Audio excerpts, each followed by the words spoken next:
Some trainers just seem to have a knack with a certain type of horse. Charlie Hills hasn't been training for long since taking over the license from his father Barry, but in a short space of time he has quickly established himself as a specialist handler of sprinters. Just 3 years ago, Malhar became the first ever 3-year-old sprinter to win 4 Group 1 races in one season. He was brilliant, yet Hills didn't have to wait a long time for another top-notch speedster to come along, and he will be hopeful that Battaash can do the business in tomorrow's Group 2 Temple Stakes at Haydock, 4 p.m. The son of Dark Angel won 4 of his 5 starts last season, with his only defeat coming in the Nunthorpe Stakes when he completely boiled over beforehand. He proved he was top class when running away with the Prix de l'Abbé at Chantilly on Arc Day, and he is undoubtedly one of the speediest horses around.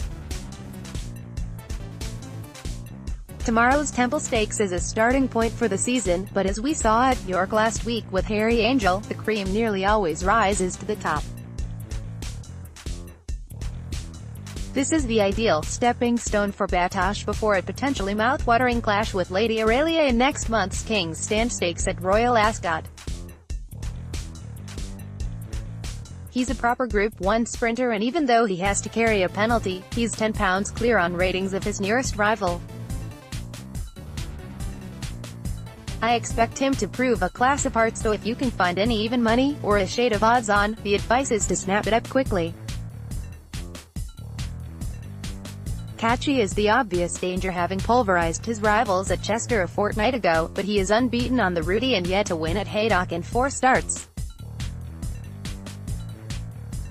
Looking at the rest of the card, and arguably the best betting race of the day appears to be the Amick Silver Bull Handicap, 2:50 p.m.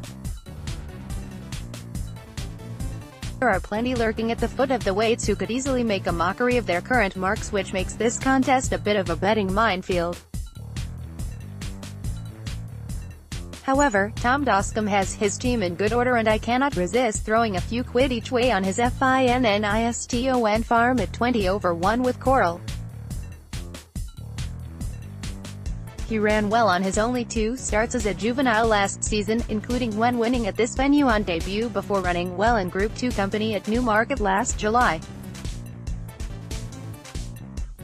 He finished a good second over an inadequate 7 furlongs in the free handicap on his reappearance, before racing too keenly over a trip that stretched him at Chester last time. The drop back to a mile with a strong pace will play to his strengths, and there isn't a better jockey around Haydock than Richard Kingscote. York stages a number of impossible-looking handicaps, but I will chance my arm on another big-priced one in the valuable 5-furlong sprint, 3:40 p.m. Final Venture has slipped down to a handicap mark of 100, having been rated 12 pounds higher less than 12 months ago. The return to 5 furlongs at a track he goes well at will also play to his strengths, and his stable have been in decent nick of late too.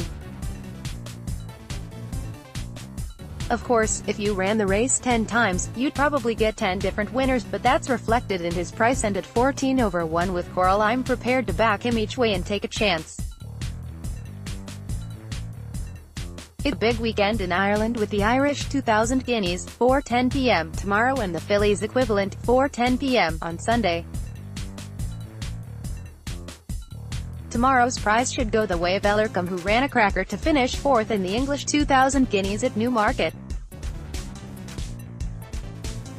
However, he's just 7 quarters with Coral, and the fact that he is taking on some strong Aidan O'Brien horses over a trip that may not test him enough somewhat puts me off. I'd rather wait and side with O'Brien's happily at a best price 13/8 for Sunday's 1,000 guineas, 4:10 p.m. She got going too late at Newmarket and will take plenty of beating now with that run under her belt.